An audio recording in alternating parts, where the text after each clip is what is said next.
क्यों आज हम प्रभु भोज ले रहे हैं? जीसस ने कहा जो मुझे खाएगा वो मेरे जैसा बन जाएगा, मेरा जीवन उसमें प्रवेश करेगा। एक आदमी को अल्जाइमर नाम की डिजीज हो गई। जब अल्जाइमर होता है तो वो आदमी बूढ़ा, अपनी उम्र से अधिक बूढ़ा हो जाता है, हर चीज़ उसकी लो हो जाती है, मरने के कगार पे वो पहुंच जाता है।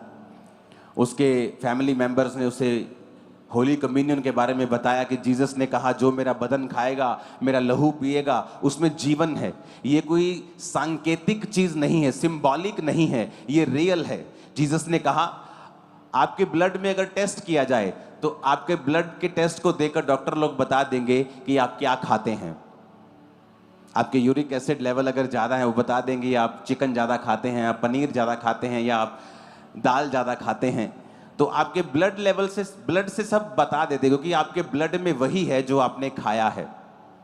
तो जब हम जीसस को खाते हैं हमारे ब्लड में फिर जीसस ही आ जाते हैं, जीसस की लाइफ आ जाती है। तो जीसस ने क्या कहा कि जो मुझे खाएगा उसमें जीवन बना रहेगा। यीशु ने खुद कहा है कि अगर तुम खाओगे तो मेरा जीवन तुम में आ जाएगा।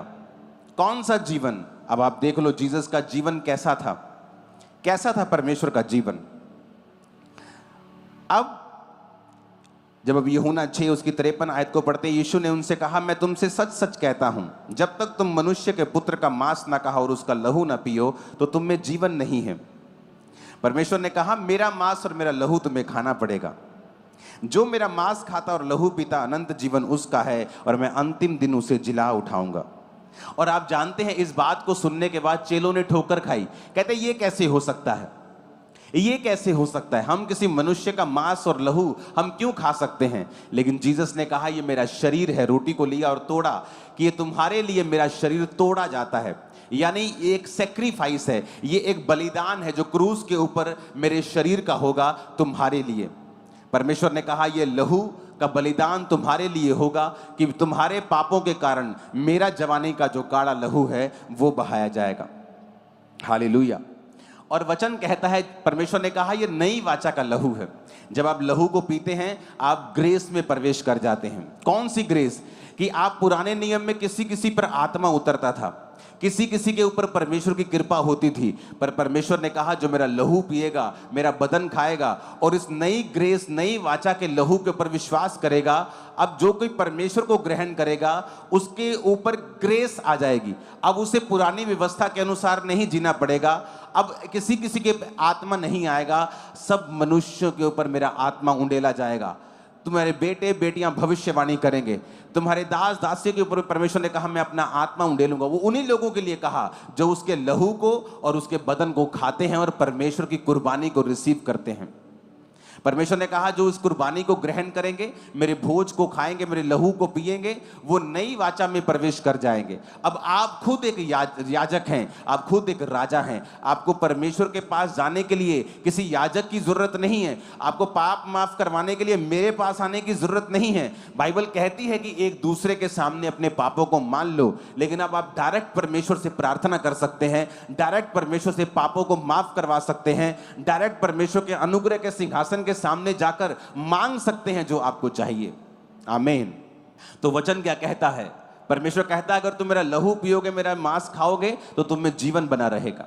आज जब हम परमेश्वर के लहू को लेते हैं तो वचन ये भी हमें कहता है, जब हम कुरिन्थियों की उस आयत को फिर से पढ़ते हैं तो उसमें लिखा हुआ है, 26 आयत में लिखा है, पहला कुरिन्थियों 11 उसकी 26, कहता है जब तुम ये रोटी और कटोरे में से पीते हो प्रभु की मृत्यु को जब तक वो ना आए प्रचार करते हो। जो कोई अनुचित रीति से प्रभु की रोटी खाए, कटोरे में से पिए, वह प्रभु की देह और लहू का अपराधी ठहरेगा। इसलिए मनुष्य अपने आप को जांच ले कि इस रीति से रोटी में से खाए और कटोरे में से पिए, क्योंकि जो कोई खाते पीते समय प्रभु की देह को ना पहचानेगा वह अपने खाने और पीने से अपने ऊपर दंड लेके आता है। हालेलुया। यानी जब हम इकट्ठे होते हैं यूनिटी के लिए, हम यूनिटी में आते हैं, हम प्रभु भोज लेने के लिए, हम घरों में भी इसे ले सकते हैं। तो परमेश्वर ने क्या कहा कि तुम अपने आप को जांचोगे, देह को जांचना, जांच कर रोटी खाए। इसका मतलब क्या? कि मैं अपने आप को जांचूं कि क्या मैं सचमुच परमेश्वर की देह से प्यार करता हूं, उसकी देह को मैं खा रहा हूं। आप भी परमेश्वर की देह हैं। जब मैं आपकी बदनामी करता हूं तो एक्चुअल में परमेश्वर की देह की बदनामी करता हूं। जब मैं अपनी आशीष को किसी गरीब विश्वासी को शर्मिंदा करने के लिए इस्तेमाल करता हूं, मैं परमेश्वर की देह की बदनामी करता हूं।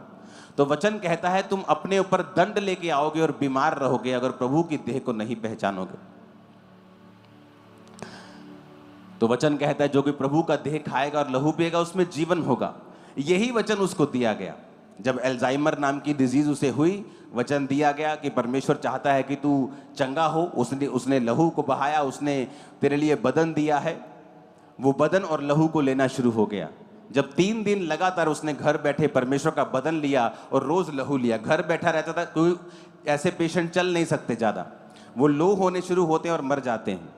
तो जब उसने बदन लिया, परमेश्वर ये तेरा शरीर है जो मेरे लिए तोड़ा गया, ये तूने इसीलिए तोड़ा कि मैं शारीरिक रूप से कमजोर ना रहूं। अगर परमेश्वर ने सिर्फ लहू पाप माफ करवाने होते, वो सिर्फ लहू बहाता कि कोई आता और परमेश्वर को मारता कि उसका सारा लहू बह जाता। लेकिन वचन ये कहता है कि उसकी सुंदरता आदमियों के जैसे नहीं रह गई थी जब प्रभु यीशु मसीह को कोड़े मारे गए थे। उसका मुंह, उसकी पीठ, जब 39 कोड़े लगे थे तो एक एक कोड़े से 40-40, 50-50 ग्राम मांस बाहर आता था। तो बाइबल कहती है वो पहचान भी नहीं पा रहे थे कि ये वही प्रभु यीशु मसीह है। तो वचन कहता है उसने जानबूझ के उन कोड़ों को खाया ताकि हम शारीरिक रूप से स्वस्थ हो सकें और डिवाइन हीलिंग में चल सकें। जब भी शैतान आपके दिल में डाले कि परमेश्वर की इच्छा नहीं है कि तू चंगा हो, परमेश्वर की इच्छा है कि नए विश्वासियों को परमेश्वर चंगा करता है विश्वास में बनने के लिए, लेकिन पुराने विश्वासियों को वो हीलिंग देने में इतना नहीं सोचना चाहिए। नहीं नहीं नहीं, ऐसा नहीं है, ये शैतान की चाल है। परमेश्वर ने वो लहू इसीलिए बहाया, वो कोड़े इसीलिए खाए, वो कोड़े इसीलिए खाए, वो शरीर इसलिए तोड़ा कि तुम डिवाइन हेल्थ में भी चल सको।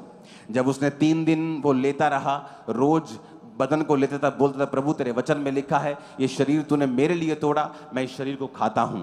जूस को लेता था, बोलता था परमेश्वर ये जूस नहीं तेरा लहू है जो तूने मेरे लिए बहाया। रोज वो उसे पीता था। जब चौथे दिन बंदा वो उठा, वो 10 साल जवान था, उसकी बॉडी हील हो चुकी थी, अल्जाइमर जा चुका था, आंखें खुल चुकी थी और विजिबली एक होता है कि आपको हील हो गए लेकिन आप ऊपर से भी चेंज नहीं हुए हो। आपकी चमड़ी वैसी की वैसी, आंखें धसी की धसी हैं, या आपका शारीरिक ढांचा वैसा ही है, आप वैसे चल पड़े हो, आपको फर्क लग रहा है।